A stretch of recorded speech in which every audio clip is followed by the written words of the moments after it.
ഈ എപ്പിസോഡിന്റെ തുടക്കത്തിൽ കാണിക്കുന്നത് കിമ്മും കുറച്ചു ദിവസം മാറി നിന്നിട്ടുണ്ടായിരുന്നു. അവൻ മറ്റെവിടേക്കും പോയിട്ടുണ്ടായിരുന്നില്ല. ഹീറോയിന്റെ അമ്മയുടെ അടുത്താണ് അവൻ ഉണ്ടായിരുന്നത്. അങ്ങനെ അവനും നടന്നു പോകുന്ന സമയം ഒരാള് കാറിൽ വന്നിട്ട് അവന്റെ അമ്മയുടെ പേര് ചോദിച്ച് നിങ്ങള് അവരുടെ മകനല്ലേ എന്ന് ചോദിക്കുന്നുണ്ട്. അത് അവന് നിരസിക്കുന്നു. കാരണം അവന്റെ മുത്തശ്ശിക്ക് അവൻ കൊടുത്ത വാക്കാണ് അവന്റെ അമ്മയെ ഒരിക്കലും കാണാനായി ശ്രമിക്കില്ല, മറ്റാരോടും ഒന്നും പറയില്ല എന്നുള്ളത്. പക്ഷെ വന്നയാളും വെറുതെ വിടില്ല. നിങ്ങള് ഇന്നയാളുടെ മകനല്ലേ എന്ന് ചോദിക്കുമ്പോ കിമ്മു മറുപടി പറയുന്നത് എന്റെ അമ്മയുടെ പേരതല്ല, അവർ 8 വർഷം മുന്നേ മരിച്ചു പോയെന്ന് പറഞ്ഞ് അവന്റെ മുത്തശ്ശിയുടെ പേരാണ് അവൻ പറഞ്ഞു കൊടുക്കുന്നത്. നിങ്ങൾക്ക് ആള് മാറിയതായിരിക്കും എന്ന് പറഞ്ഞ് പോകാനായി നിൽക്കുമ്പോ അയാളും ഒരു ഫോട്ടോ കാണിച്ചിട്ട് ഇത് നിന്റെ അമ്മ തന്നെയല്ലേ, ശ്രദ്ധിച്ചു നോക്കാനായി പറഞ്ഞ് കാണിച്ചു കൊടുക്കുന്നുണ്ട്. അവനും അത് കണ്ട് ഷോക്കാകുന്നു. അത് അവന്റെ അമ്മയുടെ ഫോട്ടോ തന്നെയായിരുന്നു. നിങ്ങൾ ആരാണ് എന്ന് അവന് തിരക്കുന്നു. കാനഡയിൽ താമസിക്കുന്ന പ്രമുഖനായ ഒരു പാസ്റ്ററുടെ ഭാര്യയ്ക്ക് കല്യാണം കഴിക്കുന്നതിന് മുന്നേ ഒരു കുട്ടിയുണ്ടായെന്നറിഞ്ഞാൽ എന്തായിരിക്കും അവർ പറയുക? വീണ്ടും അവൻ താങ്കൾ ആരാണെന്ന് ചോദിക്കുന്നുണ്ട്. അതിനയാളും ഞാൻ ആരാണെന്ന് തൽക്കാലം അറിയേണ്ട ആവശ്യമില്ല, നിന്റെ അമ്മയുടെ കുടുംബത്തെ സംരക്ഷിക്കേണ്ടത് നിന്റെ ഉത്തരവാദിത്വമാണ്. കിമും നിങ്ങൾ എന്തിനു വേണ്ടിയിട്ടാണ് ഇങ്ങനെയൊക്കെ ചെയ്യുന്നതെന്ന് എനിക്കറിയില്ല. ഇങ്ങനെ ബ്ലാക്ക് മെയിൽ ചെയ്ത് പണം സമ്പാദിക്കുന്നത്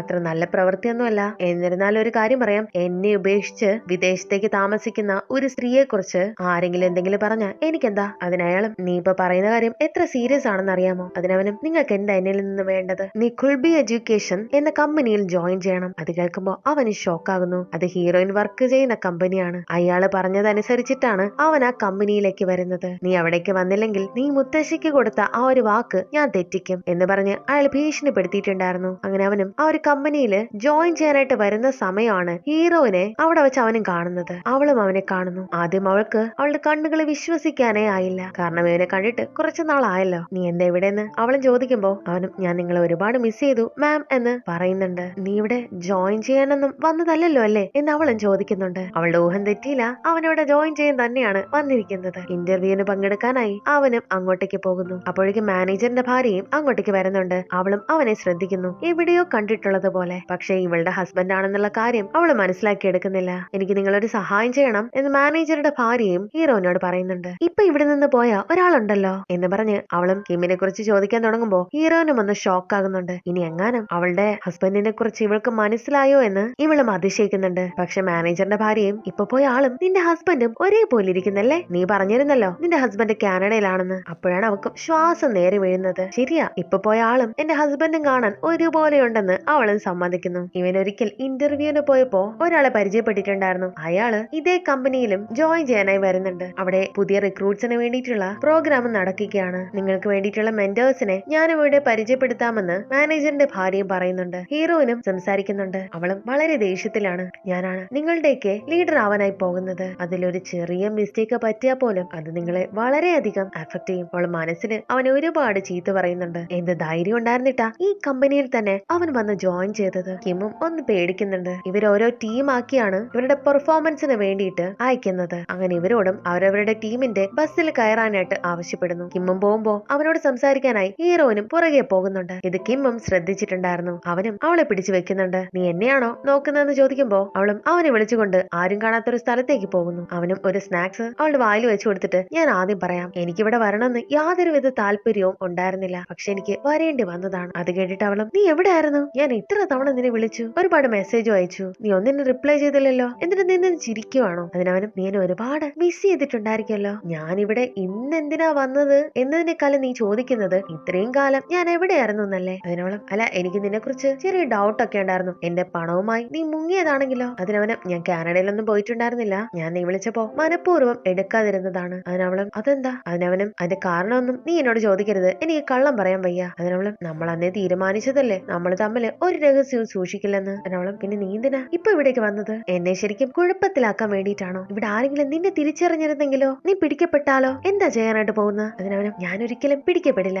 അവർ ഒറ്റ പ്രാവശ്യമല്ലേ എന്നെ കണ്ടിട്ടുള്ളൂ. അതിനവളും ആരെങ്കിലും നിന്നെ തിരിച്ചറിഞ്ഞാ എന്ത് ചെയ്യും? അങ്ങനെയാണെങ്കിൽ ഞാൻ എന്ത് ചെയ്യും? അവൾക്ക് ദേഷ്യം വന്നിട്ട് ഞാൻ പറയുന്നത് നീ ശ്രദ്ധിച്ച് കേൾക്കണം. നീ എങ്ങാനും പിടിക്കപ്പെട്ട ഞാൻ മറ്റൊരു ചടങ്ങ് കൂടി വെക്കും. അതൊരിക്കലും ഫേക്ക് ആയിരിക്കില്ല, യഥാർത്ഥമായിരിക്കും. അത് മിക്കവാറും നിന്റെ മരണ ചടങ്ങായിരിക്കും എന്ന് പറഞ്ഞ് വാണിംഗ് കൊടുത്ത് അവള് പോകുന്നുണ്ട്. അവള് പോകുമ്പോഴാണ് അവന് ഒരു ആശ്വാസമാകുന്നത്. പക്ഷെ പോയിട്ട് അവള് വീണ്ടും തിരിച്ചു വരുന്നുണ്ട്. നോക്കുമ്പോ അവൾ അവന്റെ ഹെയർ സ്റ്റൈല് മാറ്റം വരുത്തിയിട്ടുണ്ടായിരുന്നു. ശേഷം പുതിയ റിക്രൂട്ട്സിന് വേണ്ടിയിട്ട് കമ്പനിയും കുറച്ച് പ്രോഗ്രാംസ് അറേഞ്ച് ചെയ്യുന്നുണ്ട്. എല്ലാവരും അതിന്റെ തിരക്കിലാണ്. കിമ്മും അവിടെയുള്ള എല്ലാവരെയും സഹായിക്കുന്നു. അക്കാര്യം ഹീറോയിന് ശ്രദ്ധിക്കുന്നുണ്ട്. കൂടുതലും പെൺകുട്ടികളെയാണ് അവൻ സഹായിക്കുന്നത്. സഹായിക്കുന്നത്. ഇത്രയും ന്യൂ റിക്രൂട്ട്സിനെ എടുക്കുന്ന സമയം 10 പേരെ മാത്രമാണ് അവരുടെ പെർഫോമൻസിന്റെ അടിസ്ഥാനത്തിൽ ഇവര് നിയമിക്കുന്നത്. അതിന്റെ ക്രൈറ്റീരിയ എന്താണെന്ന് ഹീറോയിന് നന്നായിട്ട് അറിയാം. ഇവിടെ വരുന്ന കസ്റ്റമേഴ്സ് നല്ല റിവ്യൂസ് ഇവരെ കുറിച്ച് പറയണം. അങ്ങനെയാണ് ഇവർക്ക് മാർക്കും കൂടുതലായിട്ട് കിട്ടുന്നത്. ഹീറോയിനും എങ്ങനെയെങ്കിലും ഇവനെ ചവിട്ടി പുറത്താക്കാനാണ് ശ്രമിച്ചുകൊണ്ടിരിക്കുന്നത്. ഇവന് കമ്പനിയിൽ നിന്ന് കഴിഞ്ഞാൽ ഇവൾക്ക് എന്തെങ്കിലും പ്രശ്നം വന്നാലോ? അവൾക്കും ഒരു ഐഡിയ തോന്നുന്നുണ്ട്. അവിടെ കുറച്ച് കുട്ടികൾ കളിച്ചുകൊണ്ട് നിൽക്കുകയാണ്. അതുകൊണ്ട് അവനോട് ആ കുട്ടികളെ സഹായിക്കാനായി പറയുന്നു. മറ്റുള്ള എല്ലാവരും വരുന്ന കസ്റ്റമേഴ്സിനോട് നന്നായിട്ട് പെരുമാറുകയും അവരുടെ ജോലികളും ചെയ്യുന്നുണ്ട്. ഇവിടെ കിം ആണെങ്കിൽ തേനീച്ചയുടെ വേഷമിട്ട് കുട്ടികളോട് കളിച്ചുകൊണ്ട് നിൽക്കുകയാണ്. ഹീറോയിനും അത് കാണുന്നുണ്ട്. മറ്റുള്ള എല്ലാവർക്കും അവരുടെ ടീം മാർക്ക് ഇടുമ്പോൾ ഇവന് മാത്രം 0 മാർക്കാണ് കിട്ടുന്നത്. അങ്ങനെ കുറെ സമയം കൊണ്ട് അവനും കുട്ടികളുടെ പുറകെ നടക്കുന്നത് കണ്ട് ഹീറോയിനും നിനക്കൊരു ബ്രേക്ക് എടുക്കാം എന്ന് കിമ്മിനോട് പറയുന്നു. അവനും ആ ഒരു തലയിൽ വെച്ചിരിക്കുന്ന കാര്യമെടുത്ത് മാറ്റുന്ന സമയം അവിടെയുള്ള എല്ലാവരും കിമ്മിനെ തന്നെ നോക്കുന്നുണ്ട്. അവളും അവന് വെള്ളം കൊടുത്തിട്ടുണ്ടായിരുന്നു. അവിടെയുള്ള കസ്റ്റമേഴ്സ് എല്ലാം തന്നെ അവന്റെ അടുത്തേക്ക് വരുന്നത് കണ്ട് ഹീറോയിന് ഷോക്ക് ആകുന്നു. നിങ്ങളുടെ പ്രോഡക്റ്റ് ട്രൈ ചെയ്യാൻ ഞങ്ങൾക്ക് താല്പര്യമുണ്ട് എന്ന് അവന്റെ അടുത്ത് വരുമ്പോ ഹീറോയിനും അവരെ അവിടെ നിന്ന് അകറ്റാനായി ശ്രമിക്കുന്നു. വേറെ ബൂത്ത് ഉണ്ട്, അവിടേക്ക് പോകാനായി പറയുമ്പോ അവരെല്ലാവരും കിമ്മിന്റെ അടുത്ത് തന്നെയാണ് നിൽക്കുന്നത്. ശേഷം കിമ്മും അവന്റെ ജോലി ചെയ്യുന്നുണ്ട്. അവന്റെ സംസാരവും പെരുമാറ്റവും ഒക്കെ കൊണ്ട് തന്നെ ഇവന് നല്ല മാർക്ക് കിട്ടുന്നു. അങ്ങനെ ഇവളും നിരാശയോടിരിക്കുന്ന സമയമാണ് അവിടെ ഒരു കുട്ടി കളിച്ചുകൊണ്ടിരിക്കുന്ന സമയം അവിടെ വീണു പോകുന്നത് അവളും ശ്രദ്ധിക്കുന്നത്. നോക്കുമ്പോ ആ കുട്ടിയുടെ ദേഹത്തെല്ലാം എന്തൊക്കെയോ പാടുള്ളതായിട്ട് അവളും കാണുന്നു. അതുകൊണ്ട് അവളും ആ കുട്ടിയുടെ അടുത്തേക്ക് പോകുന്നുണ്ട്. നിനക്ക് മുട്ടായി വേണോ എന്നൊക്കെ പറഞ്ഞ്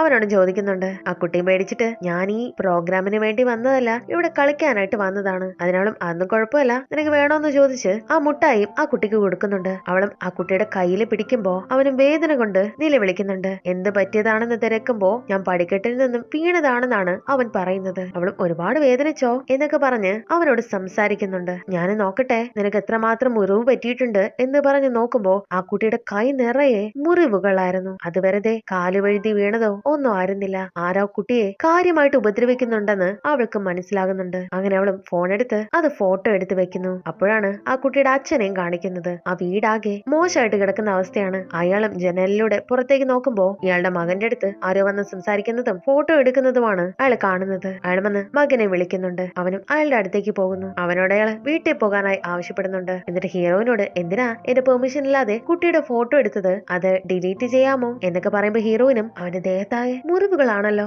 എന്ത് പറ്റി? ഇന്നലെ ഡൈനിങ് ടേബിളിൽ നിന്നും അവൻ വീണതാണ് എന്ന് പറഞ്ഞ് അവളുടെ ഫോണും അയാൾ ചോദിക്കുന്നുണ്ട്. ഇവരിവിടെ നിന്ന് സംസാരിക്കുന്നത് കിമ്മും കാണുന്നുണ്ട്.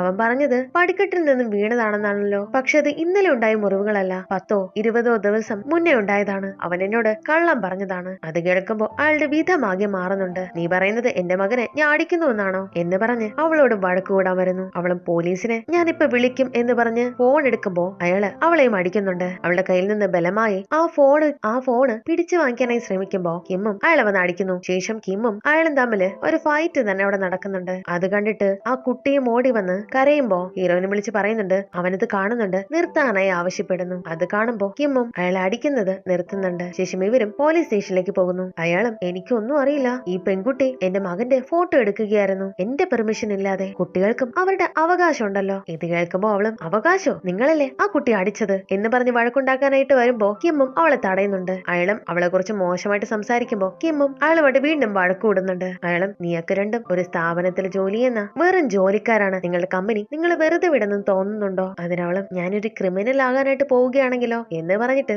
അയാളും കാസേര എടുത്ത് അടിക്കാനായിട്ട് ഓങ്ങുന്നുണ്ട്. കിമ്മും അവളെ തടയുന്നു. അപ്പോഴാണ് അവരുടെ കമ്പനിയുടെ ലോയർ അവിടേക്ക് വരുന്നത്. അവരിടപെട്ടിട്ട് കിമ്മിനെയും ഹീറോയിനെയും പോലീസ് സ്റ്റേഷനിൽ നിന്ന് വിളിച്ചുകൊണ്ട് പോകുന്നു. അവളും നിങ്ങൾ എങ്ങനെയാണ് ഇത് കണ്ടുപിടിച്ചത്? ഞാൻ ചെറിയൊരു എംപ്ലോയി മാത്രമല്ലേ, പക്ഷെ അവര് കിമ്മിനെ നോക്കുന്നുണ്ട്. അവരും കമ്പനിക്ക് നിങ്ങൾ വളരെ വിലപ്പെട്ടതായിരിക്കും, അതുകൊണ്ടാണ് നേരിട്ട് എന്നെ വിളിച്ചു പറഞ്ഞത്. അവിടുത്തെ CCTV ദൃശ്യങ്ങളൊക്കെ ഞങ്ങൾ കളക്ട് ചെയ്യുന്നുണ്ട്. നിങ്ങൾക്ക് ഒന്ന് വരാതെ ഞാൻ നോക്കിക്കോളാം, പേടിക്കേണ്ട ആവശ്യമില്ല. കിമ്മും ആ ചെറിയ കുട്ടിക്ക് ഇനി എന്താ സംഭവിക്കാനായിട്ട് പോകുന്നത്? ആ കുട്ടിയെ അയാൾ ഒരുപാട് ഉപദ്രവിച്ചിട്ടുണ്ട്. ഹീറോയിനും എന്റെ കയ്യില് ആ കുട്ടിയുടെ ഫോട്ടോ ഉണ്ട് എന്ന് പറയുമ്പോ അവരും അത് നമുക്ക് ഇടപെടുന്നതില് കുറച്ച് പ്രശ്നങ്ങളുണ്ട്. ഹീറോയിനും നമ്മുടെ കമ്പനി കുട്ടികൾക്ക് വേണ്ടിയിട്ടല്ലേ ഓരോ കാര്യങ്ങൾ ചെയ്യുന്നത്. നിങ്ങൾ ഈ ഫോട്ടോ നോക്കിക്കേ, എന്തുമാത്രം അയാൾ അവനെ ഉപദ്രവിച്ചിട്ടുണ്ടെന്ന്. ഒരു കുട്ടിക്കും ഈ ഒരു ഗതി ഉണ്ടാവാനായിട്ട് പാടില്ല. അത് കാണുമ്പോ ഞാൻ വേണ്ട വിധത്തിലെ കാര്യങ്ങൾ ചെയ്തുകൊള്ളാം എന്ന് പറഞ്ഞ് അവരും അവിടെ നിന്ന് പോകുന്നു. ശേഷം വക്കീലും മാറി നിന്നിട്ട് ആരെയോ ഫോൺ ചെയ്യുന്നുണ്ട്. ഞാൻ വേണ്ട വിധത്തിൽ കാര്യങ്ങൾ കൈകാര്യം ചെയ്തിട്ടുണ്ട്. അവള് വിചാരിച്ചിരിക്കുന്നത് അവൾക്ക് വേണ്ടിയിട്ടാണ് ഞാൻ വന്നിരിക്കുന്നതെന്നാണ്. ശരിക്കും ഇവര് കിമ്മിന് വേണ്ടിയിട്ടാണ് പോലീസ് സ്റ്റേഷനിലേക്ക് വന്നിരിക്കുന്നത്. ശേഷം ഹീറോയിനും അവന്റെ മുറിവിന് മരുന്ന് വെച്ച് കൊടുക്കുന്നുണ്ട്. നോക്കുമ്പോ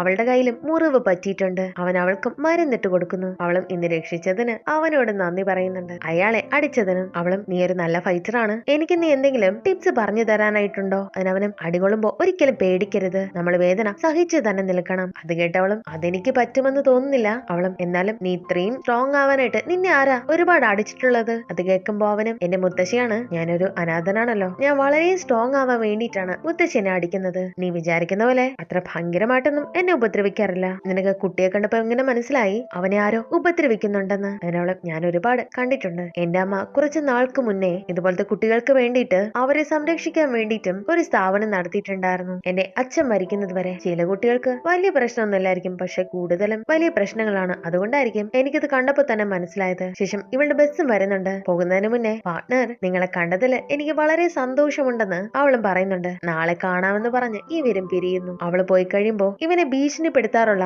ആ ആളും ഇവനെ കാണാനായിട്ട് വന്നിട്ടുണ്ടായിരുന്നു. അയാള് അവനെയും കൂട്ടി ഒരിടത്തേക്ക് പോകുന്നു. എന്തിനാണ് എന്റെ പിറകെ ഇങ്ങനെ നടക്കുന്നത്? ഞാനിവിടെ ഉണ്ടെന്ന് നിങ്ങൾക്ക് എങ്ങനെ അറിയാമെന്ന് കിമൻ ചോദിക്കുന്നു. ഇവൻ പോലീസ് സ്റ്റേഷനിൽ കയറിയ കാര്യം ഇയാൾക്ക് അറിയാമായിരുന്നല്ലോ. നീ പ്രശ്നം ഉണ്ടാക്കി കമ്പനിയിൽ നിന്നും പുറത്തു പോകാമെന്ന് കരുതണ്ട. അവനും നിങ്ങൾ എന്നെ എവിടേക്കാ കൂട്ടിക്കൊണ്ടു പോകാനായിട്ട് പോകുന്നത് എന്ന് ചോദിക്കുമ്പോ അയാളും അത് പോകുമ്പോ നിനക്ക് മനസ്സിലാകുമെന്ന് പറഞ്ഞ് ഒരു ഫ്ലാറ്റിലേക്കാണ് കൊണ്ടുപോകുന്നത്. അതൊരു പുതിയ അപ്പാർട്ട്മെന്റ് ആയിരുന്നു. ഇന്ന് തൊട്ട് നീ ഇവിടെയാണ് താമസിക്കാനായിട്ട് പോകുന്നത്. ഞാൻ പറയുന്നത് പോലെ നീ കാര്യങ്ങൾ ചെയ്തു കഴിഞ്ഞാൽ ഇത് നിന്റേതായിട്ട് മാറും. അത് കണ്ടിട്ട് അത്യാവശ്യം നല്ല എക്സ്പെൻസീവ് ആയിട്ടുള്ള സ്ഥലമാണ്. നിങ്ങൾ എന്തിനാണ് ഇങ്ങനെയൊക്കെ ചെയ്യുന്നത്? എനിക്കൊരു ജോലി തന്നു, താമസിക്കാൻ ഒരു സ്ഥലം തന്നു. അയാളും ഇങ്ങനെയൊക്കെ ചെയ്യണമെങ്കിൽ എന്തെങ്കിലും ഒരു കാര്യം നിന്നെ കൊണ്ട് ചെയ്യിക്കണം എന്നതുകൊണ്ടായിരിക്കുമല്ലോ എന്ന് പറഞ്ഞിട്ട് ഒരു കാറിന്റെ കീയും കൊടുക്കുന്നുണ്ട്. കിമും സത്യം പറയേ, നിങ്ങൾക്ക് എന്താ വേണ്ടത്? ആ കമ്പനിയിൽ നിന്നും എന്തെങ്കിലും ഇൻഫർമേഷൻ ഞാൻ ചോർത്തണോ, അല്ലെങ്കിൽ ആരെങ്കിലും ഞാൻ വാച്ച് ചെയ്യണോ? പക്ഷെ കൃത്യമായിട്ടുള്ള മറുപടി ആള് കൊടുക്കുന്നില്ല. നീ ജോലിക്ക് പോകണം, പങ്ക്ച്വൽ ആയിരിക്കണം, നന്നായിട്ട് വർക്ക് ചെയ്യണം. അവനും ഞാൻ ഒരു കാര്യം ചോദിച്ചോട്ടെ, നിങ്ങള്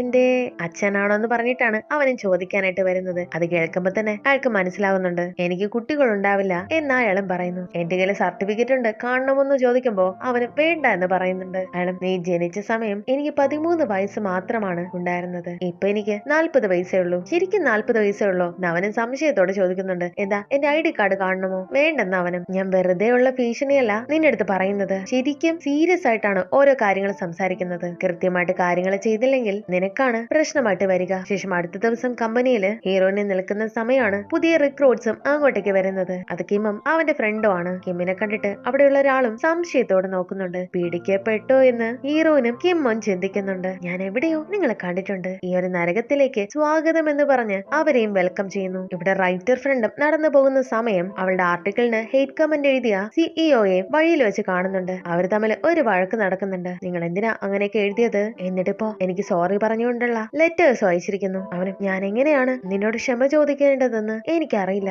ഞാൻ എന്ത് ചെയ്യണം നീ തന്നെ പറയേ. അതിനോളം നിങ്ങൾ മരിക്കണം. ആ കമന്റിനോട് എന്നോട് 100 തവണ മരിക്കാനല്ലേ എന്നോട് പറഞ്ഞത്, ഇനിയിപ്പോ നിങ്ങളും അത് തന്നെ ചെയ്യണമെന്നാണ് എന്റെ ആഗ്രഹം. ഇവൻ എഴുതിയ സോറി പറഞ്ഞുകൊണ്ടുള്ള ലെറ്റേഴ്സ് എടുത്തുകൊണ്ടിരിക്കുന്ന സമയം പെട്ടെന്നൊരു ട്രക്ക് ഇവന്റെ നേർക്ക് വരുന്നുണ്ട്. ഇത് അവളും കാണുന്നു. ശരിക്കും ആ ഒരു ട്രക്ക് ഇവനെ ഇടിച്ചിട്ടുണ്ടായിരുന്നില്ല, പക്ഷെ അവള് ഇടിച്ചെന്ന് കരുതി ബോധം കെട്ട് വീഴുന്നുണ്ട്. ആ ട്രക്ക് ഓടിച്ചിരുന്ന ആളും ഇവനെ നോക്കി സംസാരിക്കുന്നുണ്ട്. ഇവന് നന്നായിട്ട് പേടിച്ചിട്ടുണ്ടായിരുന്നു. നോക്കുമ്പോ റൈറ്റർ ഫ്രണ്ടും അവിടെ വീട് കിടക്കുന്നതാണ് അവൻ കാണുന്നത്. അവൻ ഓടിപ്പോയി അവളെ വിളിക്കുന്നുണ്ട്. അവനും അവളെ എടുത്തുകൊണ്ട് ഹോസ്പിറ്റലിലേക്ക് പോകുന്നു. ഇവിടെ ഹീറോയിനും ഡിന്നർ കഴിക്കാൻ വേണ്ടിയിട്ട് ടീമിലുള്ളവരെയും കൂട്ടി പോകുന്നുണ്ട്. അതിന്റെ കൂട്ടത്തിൽ കിമ്മും ഉണ്ടായിരുന്നു. കിമ്മും ഹീറോയിനും തക്കം കിട്ടുമ്പോഴൊക്കെ വഴക്ക് കൂടുന്നുണ്ട്. ഇവൻ ഈ കമ്പനിയിൽ ജോയിൻ ചെയ്തത് തന്നെയാണ് വിഷയം. അവളും വഴക്ക് പറയുമ്പോ അവനും ഇതുവരെ എന്നെ ആരും കണ്ടുപിടിച്ചില്ലല്ലോ, പിന്നെന്തിനാ നീ വിഷമിക്കുന്നത്? പക്ഷെ അവളും കണ്ടുപിടിച്ചാലോ? അതിനവനും ഇതിനേക്കാളും നല്ലത് അവർ കണ്ടുപിടിക്കുന്നതാണ്, നീ എല്ലാവരോടും പറയേ, എനിക്ക് കുഴപ്പമൊന്നുമില്ലല്ലോ. അതിനവളും നിനക്ക് കുഴപ്പമില്ലായിരിക്കും, എന്റെ കാര്യമോ? ഞാൻ നിന്റെ ടീം ലീഡർ അല്ലേ, എനിക്ക് എല്ലാവരുടെയും ടീം ലീഡർ ആയിട്ട് കാണണമെന്നാണ് ആഗ്രഹം, അല്ലാതെ ആരുടെയും ഭാര്യയായിട്ടല്ല. നിന്റെ ഡ്രസ് ഒന്ന് ചുളുങ്ങിയിരുന്ന എല്ലാവരും പറയും ഞാൻ നിന്നെ ശ്രദ്ധിക്കുന്നില്ലെന്ന്. നീ വർക്കിന് വരുമ്പോ ബ്രേക്ക്ഫാസ്റ്റ് കൊണ്ടുവന്നു കഴിഞ്ഞാൽ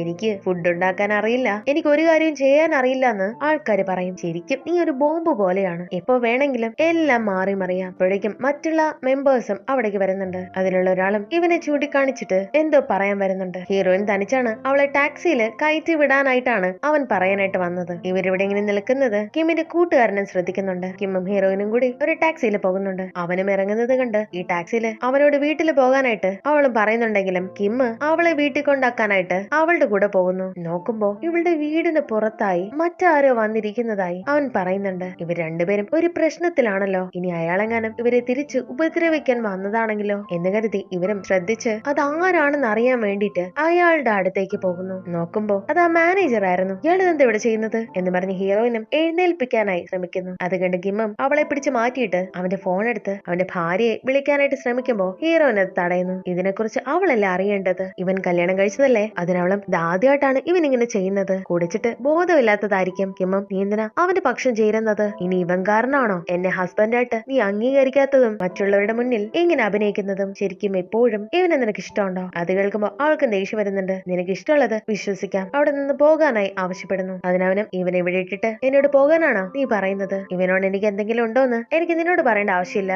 ഇതെന്റെ പ്രശ്നമല്ലേ, ഞാൻ നോക്കിക്കോളാം, നിനക്ക് പോകാം. അത് കേട്ട് കിമ്മും അവിടെ നിന്ന് പോകുന്നു. അവളും അവനെ വിളിച്ചുണർത്തുന്നുണ്ട്. CCTV ഇല്ലായിരുന്നെങ്കിൽ ഇനി ഞാൻ ശരിയാക്കിയേനെ എന്ന് പറഞ്ഞ് എഴുന്നേൽപ്പിക്കാനായി ശ്രമിക്കുമ്പോ കിമ്മും അവിടേക്ക് വരുന്നുണ്ട്. അവനും മാനേജറിനെ എടുത്തുകൊണ്ട് അവിടെ നിന്ന് പോകുന്നു. കിമ്മും മാനേജറിനെ ഒരു ടാക്സിയിൽ കയറ്റി അയക്കുന്നു. എന്നിട്ട് അവളോട് ഒന്നും മിണ്ടാതെ പോകുന്നുണ്ട്. ശേഷം ഹീറോയിനും ഓഫീസിലേക്ക് വരുന്ന സമയം മാനേജറിന്റെ വൈഫും അവളെ കാണാനായിട്ട് എത്തിയിട്ടുണ്ടായിരുന്നു. നീ എന്നോടൊപ്പം വരണമെന്ന് അവളും പറയുന്നുണ്ട്. എന്താ കാര്യമെന്ന് ഹീറോയിനും ചോദിക്കുന്നു. കിമ്മും അവളെ വെയിറ്റ് ചെയ്തിരിക്കുകയാണ്. ഇതുവരെ ഇവിടേക്ക് അവൾ വന്നിട്ടില്ല. ഇവരും അവളെ കുറിച്ച് തന്നെയാണ് സംസാരിക്കുന്നത്. അവൾക്ക് ഇന്നലെ എന്തെങ്കിലും സംഭവിച്ചോ എന്നൊക്കെ ഇവരും ഡിസ്കസ് ചെയ്യുന്നു. കിമ്മും അവളെ വിളിച്ചു നോക്കാമെന്ന് പറഞ്ഞ് പുറത്തേക്ക് പോകുന്നു. അത് കണ്ട് ഫ്രണ്ടും അവന്റെ അടുത്തേക്ക് വരുന്നു. നീ അവളെ വിളിച്ചു നോക്കണ്ട, അവൾക്ക് ഫോൺ എടുക്കാൻ പറ്റിയെന്ന് വരില്ല. എന്താ കാര്യം എന്ന് കിമ്മും ചോദിക്കുന്നുണ്ട്. സത്യസന്ധമായി പറഞ്ഞ ഒരു കാര്യമുണ്ട് എന്ന് പറഞ്ഞിട്ട് കിമ്മിനോട് എന്തോ പറയുന്നുണ്ട്. വർക്ക് പ്ലേസ് ഹറാസ്മെന്റ്, ജോലി സ്ഥലത്ത് വന്നിട്ട് പുതിയൊരു റിക്രൂട്ടിനെ ഇൻസൾട്ട് ചെയ്ത് സംസാരിച്ചു എന്നതിന്റെ പേരിൽ ഒരാൾ കംപ്ലൈന്റ് കൊടുത്തിട്ടുണ്ട്. കിമ്മും അത് കേട്ടിട്ട് നീ എന്തിനാ റിപ്പോർട്ട് ചെയ്യാനായിട്ട് പോയത്, അവൾ നിന്റെ അടുത്ത് എന്തെങ്കിലും ചെയ്തോ? അതിനവനും ഞാനെല്ലാം ഇന്നലെ കേട്ടിട്ടുണ്ടായിരുന്നു. ഇവിടെ ഹീറോയിനും അവിടെയുള്ള ഇവളുടെ കമ്പനിയിലെ വലിയ ഓഫീസേഴ്സിന്റെ മുന്നിലാണ്. നീ കിമ്മിനോട് നിന്റെ ടീമിനെ ജോയിൻ ചെയ്ത അവൻ ബ്രേക്ക്ഫാസ്റ്റ് വർക്ക് പ്ലേസിൽ വന്ന് കഴിക്കുകയാണെങ്കിൽ നിനക്കത് പ്രശ്നമാണ്, അവൻ ഡ്രസ് ചെയ്തിരിക്കുന്നത് കൊള്ളില്ലെങ്കിൽ എന്നൊക്കെ പറഞ്ഞ് അവരും ആ കംപ്ലൈന്റ് വായിക്കുന്നുണ്ട്. ഇതൊക്കെ എന്താണ്, ന്യൂ റിക്രൂട്ട്സ് മിസ്റ്റേക്ക് വരുത്താറുണ്ട്, എന്തിനു വേണ്ടിയിട്ടാണ് പുതിയൊരാളുടെ അടുത്ത് നീ ഇങ്ങനെയൊക്കെ പോയി പറയാനായിട്ട് പോയത് എന്ന് പറഞ്ഞ് ഇവള് ഇന്നലെ കിമ്മിനോട് പറഞ്ഞ കാര്യങ്ങളെല്ലാം തന്നെ അതിനകത്ത് എഴുതിയിട്ടുണ്ട്. ശരിക്കും കിമ്മല്ലാതെ റിപ്പോർട്ട് ചെയ്തത് അവന്റെ കൂട്ടുകാരനാണ്. അവൻ ഇന്നലെ എല്ലാം കേട്ടിട്ടുണ്ടായിരുന്നു. നിനക്ക് വിഷമമായെന്ന് എനിക്ക് നന്നായിട്ട് അറിയാം, അതുകൊണ്ട് നിനക്ക് പകരം ഞാനാണ് പരാതി കൊടുത്തത്. അത് കേട്ട് അവനും അവളുടെ അടുത്തേക്ക് ഓടിപ്പോകുന്നുണ്ട്. അവരും നിങ്ങളുടെ റാങ്കിനെ ഇത് സാരമായിട്ട് ബാധിക്കും എന്ന് പറഞ്ഞുകൊണ്ട് നിൽക്കുമ്പോൾ കിം അവിടേക്ക് കയറി വരുന്നുണ്ട്. നിങ്ങൾ ആരാണെന്ന് അവരും ചോദിക്കുന്നു. ഞാൻ കിമ്മാണ്, എന്റെ പേരിലാണ് ഇവിടെ കംപ്ലൈന്റ് കൊടുത്തത്. അവരും വിക്ടിം ഈ ഒരു ചോദ്യം ചെയ്യൽ നടക്കുന്ന സമയം ഇവിടെ വരാനായിട്ട് പാടില്ല. അതിനവനും ഞാൻ വിക്ടിം അല്ല എന്ന് പറഞ്ഞ് അവളുടെ കൈ പിടിച്ചിട്ട് ഞാൻ ഇവളുടെ ഹസ്ബൻഡ് ആണ് എന്നുള്ള കാര്യം അവരോട് പറയുന്നുണ്ട്. എല്ലാവരും ഷോക്കാകുന്നു, പ്രത്യേകിച്ച് ഹീറോയിൻ. ഇവിടെ വെച്ച് എപ്പിസോഡ് അവസാനിക്കുന്നു.